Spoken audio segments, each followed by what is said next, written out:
Hello বন্ধুরা, কেমন আছেন? নিশ্চয়ই ভালো আছেন। আবারও চলে এসেছি ছাদ বাগানে।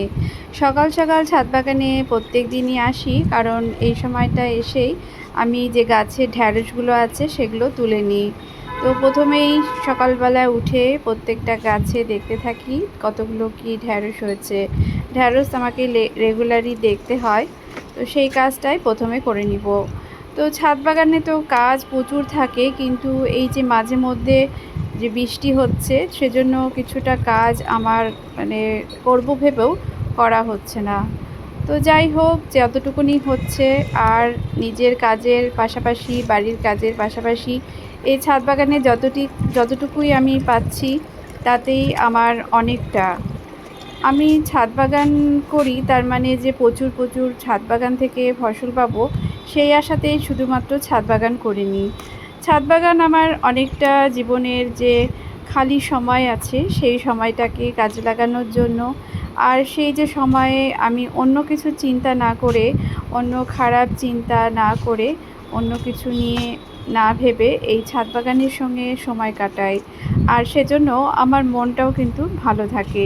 সেটা তো তোমাদের অনেকবারই শেয়ার করেছি যে ছাদ বাগানে কিভাবে আমি মানসিক শান্তি লাভ করি।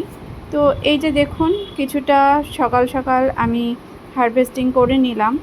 আর তারপরে দেখুন আমার এই যে ফুল গাছ, প্রত্যেক দিনই পুজোর ফুল আমার এই গাছ থেকেই হয়ে যায়।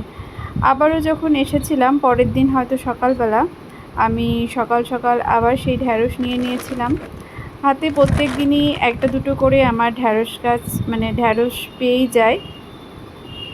তো আরও কিছু চারা গাছ লাগিয়েছি, সেটা আমাকে ঠিকঠাক জায়গায় লাগাতে হবে।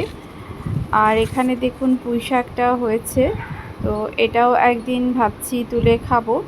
তো ছোটোখাটো মেনু কিন্তু ছাদ বাগান থেকে হয়েই যায়। এই দেখুন আমার দুটো পেঁপে গাছ, আগেরটা পুরনো আছে আর নতুন গাছে এখনও পেঁপে হয়নি। এখানে দুটো ঢ্যাঁড়স গাছ লাগানো হয়েছে, আর এইখানে দেখুন করলা গাছের অনেক চারা বেরিয়ে গেছে, সেগুলোকে ঠিকঠাক আমাকে লাগাতে হবে। আর সেজন্য আগের দিনই আপনাদেরকে শেয়ার করেছিলাম যে করলার যে গাছটা তুলেছিলাম, যে খারাপ হয়ে গেছিলো, সেই মাটিটাকে ভালো করে রোদ দিয়েছি। তো যাই হোক, প্রত্যেকটা গাছে আমি একটু দেখে নিলাম কোথায় কি হয়েছে না হয়েছে, তো সেটা দেখেই আমি চলে যাব। আর এই দেখুন, এইখানে আমার একটা ডাঁটা হয়েছিল, সেটাও আমি নিয়ে নিলাম। তো আজকে ভাবছি যে রান্নাতে এই ডাঁটাটা ব্যবহার করব। আর এই ডাঁটা নিতেই আজকে এসেছিলাম ছাদ বাগানে, তার সাথে সাথে ঢ্যাঁড়সটাও তুলতে হলো। তো আরও কিছু জিনিস আছে কিনা সেটা আপনাদেরকে দেখাই। এই যে দেখুন কত লঙ্কা হয়েছে, তো এই লঙ্কাগুলো বেশ ভালোই অনেকটাই হয়েছে গাছে। এই লঙ্কাগুলো কিন্তু অনেকটা ঝালও আছে।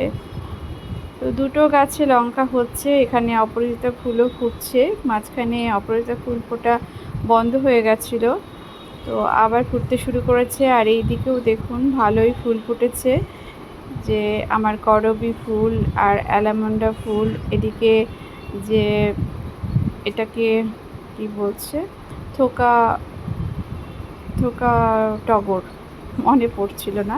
যাই হোক, এখানে আবার সেই লঙ্কা পেকে গেছে, লাল হয়ে গেছে, তো লঙ্কাগুলো তুলে নিলাম। মাঝে মধ্যে এরকমভাবে গাছ থেকে যে লঙ্কা তুলতে বা সবজি তুলতে খুবই ভালো লাগে। আর এই জন্যই কিন্তু ছাদ বাগান করার ইচ্ছাটা হয়। আর এই ছাদ বাগান করেছি বলে শুধুমাত্র ফুল গাছ লাগাবো তা নয়, সবজি গাছও আমি লাগাই। এই যে রান্নাঘরে চলে এসেছি, আর এই যে দেখুন ছাদ বাগানের কিছু সবজিও আছে। এই যে বরবটি কেটেছি, তারপরে যে ডাঁটাটা নিয়ে এসেছি, লঙ্কা, তারপরে এই যে শাক তুলেছিলাম কলমি শাক, আর এই যে ডাঁটার কিছুটা শাক, এই দিয়ে আমাদের আজকে হয়ে যাবে। আর এই যে ঢ্যাঁড়স দুই জায়গায় রেখেছি, কারণ একটা আমি চচ্চড়ি করব আজকে, আর কিছুটা হচ্ছে সেদ্ধর জন্য একসঙ্গে কেটে ধুয়ে রেখে দিয়েছি। তো বাগানের সবজি দিয়েই আজকে কিছুটা রান্না আমার হবে, দুটো মেনু তো অবশ্যই। রান্না সেরে চলে এসেছিলাম সবজির খোসা নিয়ে। আর ছাদ বাগানে এই যে দেখুন, আগের দিন সবজির খোসার ভেজানো জলটা দিয়েছিলাম, আর যে সবজি খোসাগুলো আছে সেগুলো এভাবে তুলে রেখেছিলাম। তারপরেও বৃষ্টি হয়েছে আর সেজন্য এই মাটিটাও ভিজে গেছে। তো আজকে ভাবছি মাটিটাকে একটু আবার শুকিয়ে নিব। তো এইরকমভাবে রোদটা হয়েছে বলে ভালো করে শুকিয়ে নিলাম। আর এইখানে রেখেছি প্রচুর পেপার, যে পেপারগুলো বাতিল ছিল, তো সেগুলোকেও আমি এই যে যখন আমি গ্রো ব্যাগ তৈরি করব, মাটি তৈরি করব, তখন এগুলোকে কাজে লাগিয়ে দিব। একবার বৃষ্টি হচ্ছে তো একবার মাটি তুলে ফেলছি, তো আর একবার আবার বৃষ্টি রোদ চলে আসছে তখন একটু মাটিগুলোকে রোদে দিচ্ছি, তাতে একটু খাটনি হচ্ছে। তো যাই হোক, অল্প অল্প করে করি, সেজন্য একটু অসুবিধাটা কম হয়। আর ছাদ বাগানটাকে অনেকটাই হালকা করে নিয়েছি আর ভাগ করে নিয়েছি যে কিভাবে কোন কাজটা আজকে করব সেই হিসেবে। কারণ একসঙ্গে যদি আমি প্রত্যেকটা কাজ করতে যাই তাহলে কিন্তু আমি পেরে উঠব না। কারণ ছাদ বাগানে এখন প্রচুর গাছও হয়েছে। এই যে দেখুন, আরও একটা দিন আবারও সেই ঢ্যাঁড়স তোলা। তো এটা তো আমার ডেলি কাজ আর এটা করতে খুবই ভালো লাগে। প্রত্যেক দিনের যে ঢ্যাঁড়স এই যেখান থেকে পেয়ে যাচ্ছি, গাছ যে খুব একটা বেশি আছে তা না, তবে যেটুকু আছে, যেটুকু হয়েছে তাতে কিন্তু অনেকটাই আমি ফলন পাচ্ছি। তো যদি আমরা এরকম ভেন্ডি গাছ 10টা অন্ততপক্ষে ঠিকঠাক করতে পারি তাহলে তো আমাদের অনেকটা মানে এখান থেকে পেয়ে যাব। কিন্তু আমার ঢ্যাঁড়স গাছের কিছু একটা প্রবলেম হয়েছিল, ওই যে মিলিবাগ লেগে গেছিলো, তো সেই জন্য গাছগুলো একটু খারাপ হয়ে গেছিলো। তবুও ঢ্যাঁড়স গাছ খুবই শক্ত সামর্থ্য, আমাকে বেশ ভালোই ফলন দিচ্ছে। এই যে দেখুন, আবার অনেকটাই ঢ্যাঁড়স আমি তুলে নিয়েছি। আর ঢ্যাঁড়স তো খুব তাড়াতাড়ি হয়েও যায়। এই যে একটা ফুলও ফুটেছে, আর এই যে দেখুন একটা তুলে নিলাম, এটাও পরের দিন হয়তো তুলতে পারবো, এটাকে রেখে দিলাম। আবারও আপনাদেরকে এই লঙ্কা গাছটা দেখাচ্ছি। লঙ্কা গাছটা ভালোই লাগছে, আর একটু লঙ্কাগুলো পুষ্ট হলে সবগুলো তুলে নিব। তো পাতাগুলো অনেকটাই ঝরে গেছে, কখনো রোদ কখনো বৃষ্টি, এতে পাতাগুলো হলুদ হয়ে যেয়ে ঝরেও পড়েছে। আর এখানে যে পুঁই শাকের গাছগুলো সেগুলো লিকলিকে হয়ে গেছে। এখানে বরবটি হচ্ছে, সেজন্য এখনও গাছটাকে তুলিনি। খুব বেশি যে বরবটি হচ্ছে তা না, মাঝে মধ্যে 1-2টো করে বরবটি আমি পাচ্ছি, সেজন্য এখনও তুলিনি। এই গাছগুলো নিয়ে সেরকম ভালো হচ্ছে না। তো এই যে দেখুন, ফুলও ফুটেছে অনেক গাছে। আর এই যে এখানে মিষ্টি আলুর গাছটা আছে, তো সেটা এই যে ছড়িয়ে যাচ্ছে। এখানে আমি 2টো ঢ্যাঁড়সের গাছও লাগিয়েছি, তাই জন্য একটু সরিয়ে দিচ্ছি। এই যে দেখুন, 2টো ঢ্যাঁড়সের গাছ লাগানো আছে। এটা অনেক বড় গ্রো ব্যাগ, সেজন্য আমি এখানে 2টো ফলন একসঙ্গে করার চেষ্টা করেছি। আর এই যে এখানে কিছুটা করলা হয়েছে, এই করলা গাছটা এখন বেশ তোলার সময় হয়ে গেছে, অনেক ফলন দিয়েছে। আর আমি যেহেতু আগের করলা গাছটাও তুলে দিয়েছি, তো ওই করলা গাছের ফুল দিয়েই তো ওই করলা গাছের হ্যান্ড পলিনেশন করতাম। কারণ এই গাছে তো আপনারা জানেন শুধুমাত্র স্ত্রী ফুল হয়। তো ওটা যেহেতু তুলে ফেলেছি, তো ভাবছি এইবার এই যে করলাটা নিয়ে নিলাম, তো এটাকেও তুলে ফেলতে হবে। আর আজকেই হচ্ছে এই গাছের শেষ করলা নেওয়ার পালা, কারণ এই হ্যান্ড পলিনেশন করার পরে এই করলাগুলোই লাস্ট আছে, তারপরে আর হবে না। তো গাছটাও অনেকটাই খারাপ হয়ে গেছে। আর এই গাছটা যে গ্রো ব্যাগের মধ্যে আছে সেই গ্রো ব্যাগটাকেও ভাবছি তৈরি করব, কারণ আস্তে আস্তে শীত পড়ে যাচ্ছে। তো সেজন্য আবার নতুন করে বাগানটাকে একটু একটু করে সাজাতে হবে। আর সেজন্য আমি এই গাছগুলো যেগুলো একটু খারাপ হয়ে গেছে সেগুলোকে ধীরে ধীরে তুলে ফেলে আবার নতুন করে গ্রো ব্যাগ তৈরি করে নতুন করে সবজি গাছ লাগাবো। তো এভাবে ধীরে ধীরে কাজ করার চেষ্টা করি, একবারে তো সব কিছু করা সম্ভব নয়। আর মাঝে মধ্যে বৃষ্টি হচ্ছে, রোদ হচ্ছে, তো রোদের মধ্যেও কাজ করা যায় না, বৃষ্টির মধ্যেও কাজ করা যায় না। আবার কখন কি সময় থাকে।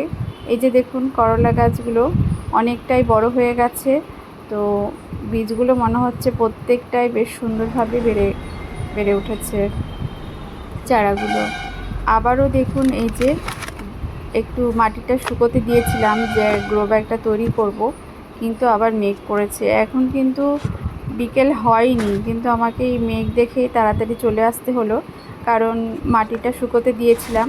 তো ভাবলাম একটু তাড়াতাড়ি করে যে গ্রো ব্যাগটা আছে সেটাকে রেডি করে নিই। কারণ করলা গাছগুলো ভাবছিলাম আজকেই লাগাবো, কিন্তু আবার দেখছি যে বৃষ্টিও আসছে।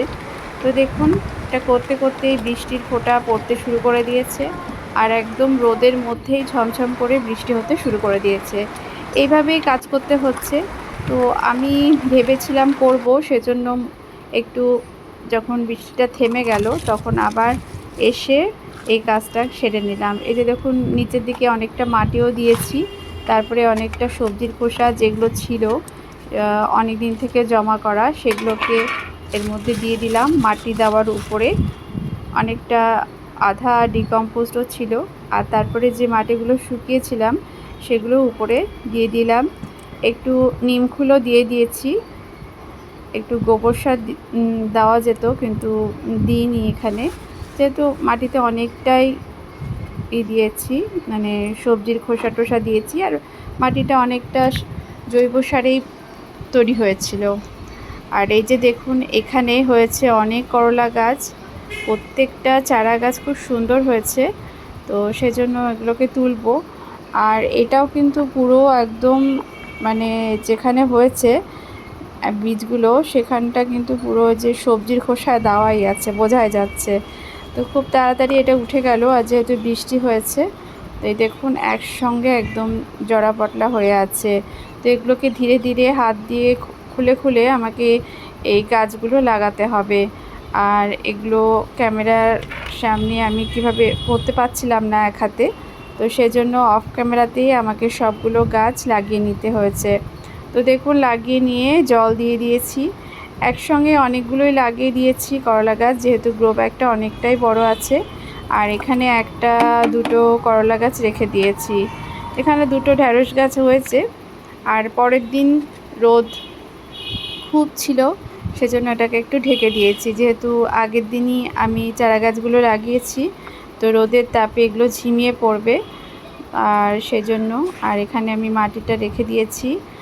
আর আজকে আবার নতুন একটা যে গ্রো ব্যাগ থেকে মাটি ঢেলে নিব। এখন অল্প অল্প করেই কাজ করছি, কারণ অল্প অল্প করে করলে খাটনিটা একটু কম হয়। তো একটা গ্রো ব্যাগ তৈরি হয়ে গেল, যেটাতে আমি করলার গাছগুলো লাগিয়ে নিলাম। এবার আর একটা গ্রো ব্যাগ তৈরি করব, বা আর একটা মাটি তৈরি করে আরও কিছু গ্রো ব্যাগ বা টব রেডি করব, যেগুলোর মধ্যে কিছু সবজি লাগাবো, কিছু ফুল গাছ লাগাবো, মানে যখন যেটা হবে সেটা। তো আপাতত আমি মাটিটাকে রেডি করে নিই। তো এখানে কিছু কিছু গাছ আছে যেগুলো তো হচ্ছে না, এই যে ঢ্যাঁড়স গাছগুলো, যেটাতে আর ফলন হচ্ছে না, হবেও না। তো সেগুলোকে আমি এখন খালি করে নেব। এগুলো যত তাড়াতাড়ি সম্ভব করে নিলে পরে কিন্তু আমরা দ্রুত টবগুলো রেডি করতে পারবো, টবের মধ্যে কিছু লাগাতে পারবো। এগুলোকে ফেলে রাখলে তো আর হবে না, তো আবার একবারে করাও সম্ভব না। তো যেহেতু রোদ উঠেছে সেজন্য আমি এগুলোকে মাটিগুলোকে একটু রোদে দিয়ে দিব। একটু রোদে দিয়ে দিলে কিছুটা একটু ভালো হয়। তো এই যে দেখুন, অনেক ডালপালা আছে, সেগুলোকে আমি অন্য গ্রো ব্যাগে দিয়ে দিব। এই ডালপালাগুলোকে কিন্তু একদম আমি বাইরে ফেলবো না। এখানেও ফুলের গাছটা শুকিয়ে গেছে, এটাকেও আমি খালি করে নিব। তো ওইদিকে কিছু কিছু টব আমার খালি হয়ে যাচ্ছে, যেটার মধ্যে কিছু কিছু লাগাবো। তো কি লাগাবো সেটা তো আপনাদের সঙ্গে শেয়ার করতেই থাকবো। আর এই মাটিটাকে একটু আজকে যেটুকুন রোদ আছে তার মধ্যে একটু ছড়িয়ে দিই। এই দেখুন, একটা আমার যে বালতি ছিল, এটা ময়লা ফেলার বালতি, সেটা খুব তাড়াতাড়ি ফেটেও গেছে। তো এর মধ্যে আমি মিষ্টি আলুর গাছ রেখে দিয়েছিলাম। তো এই যে দেখুন, খুব বেশি মাটিও না, এর মধ্যে কিছু পাথরও আছে। তো ভাবছিলাম হয়তো মিষ্টি আলু হয়নি, তো দেখুন একটা মিষ্টি আলু হয়েও গেছে, কিন্তু অনেকটা সাদা, লাল আলু হয়নি। তো বেশ ভালোই লাগলো যে মনে হয় হবে। তো এই গাছটাকে আবার লাগিয়ে দিব। এটা একটু ফাটা আছে, তো সেজন্য আমি এই যে গামছাটাকে এই ফাটা জায়গায় দিয়ে দিয়েছিলাম, যাতে করে মাটিটা চলে না আসে। আর জিনিসটাকে ফেলে না দিয়ে এটাকে এইভাবেই গাছ লাগিয়ে ব্যবহার করার চেষ্টা করছি। তো যতটা দিন চলে আর কি। এই যে দেখুন লঙ্কা গাছে লঙ্কাগুলো লাল হয়ে যাচ্ছে বলে আমি একটু তুলে নিলাম। যে লঙ্কাগুলো লাল হয়ে গেছে, এখানেও দেখছি কয়েকটা লঙ্কা লাল হয়ে গেছে। ছাদ বাগানে আরও কিছুটা কাজ বাকি আছে, যেটা আপনাদের পরের ভিডিওতে অবশ্যই শেয়ার করব। তো আজকে আপনাদের কাছ থেকে বিদায় নিচ্ছি, কারণ ভিডিওটা অনেকটাই লম্বা হয়ে যাচ্ছে। তো এইভাবেই আমার কাজ চলতে থাকবে আর আপনাদের কাছে ভিডিও পাঠাতে থাকবো। কেমন লাগলো অবশ্যই কমেন্ট করে জানাবেন, ভালো লাগলে একটা লাইক করে দেবেন।